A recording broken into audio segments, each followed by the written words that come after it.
Planes and how they fly have always been a mystery to a lot of people. Never fear, I'm here to explain it to you. It happens through a little scientific process called combustion. The process of combustion starts with airflow being moved in towards the combustor. First, it undergoes compression through two oppositely rotating fans. The first is a low-level compressor, and the second is a higher-level compressor. From there, once the air is compressed, it is more likely to react with the fuel, and so the fuel flows into the reaction chamber. This is usually a hydrocarbonous fuel, means it's made up of long-chain paraphyletic molecules out of carbon and hydrogen atoms. This reacts with O2, oxygen, and produces a reaction through a spark that creates combustion and expels air and byproducts outward. However, as combustion produces environmentally harmful byproducts, scientists are looking at other options that are more environmentally friendly. One option is sustainable aviation fuels, or SAF.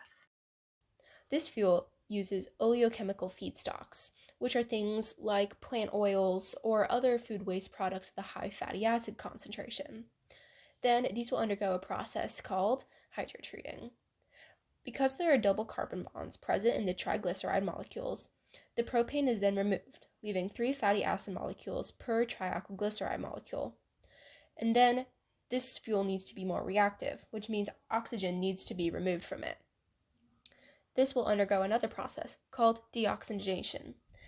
This has 3 reactions: hydrodeoxygenation and decarbonylation, which remove oxygen in the form of H2O. Then decarboxylation will remove oxygen in the form of CO2.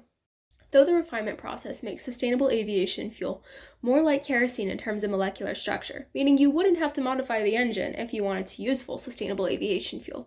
However, it's currently only viable in blends of up to 50% as a drop-in or additive fuel to fuels like Jet A1 fuel, which is the most commercially available. However, if you were to use full sustainable aviation fuel, like companies such as Rolls-Royce are testing out currently, it would reduce emissions by up to 80%, as well as particulate matter emissions by up to 90%. And this is pretty considerable, as normally around airports, you see about 65% more noxious gases than in municipal areas. That's actually a little stat from my own research. And so if you were to use full sustainable aviation fuel, though it still produces some byproducts like carbon monoxide and hydrocarbonous gas, it is significantly reducing pollution in the atmosphere. So the goal is to get to full sustainable aviation fuel use by the year 2050. Let's see if we can do it. After all, it is actually rocket science.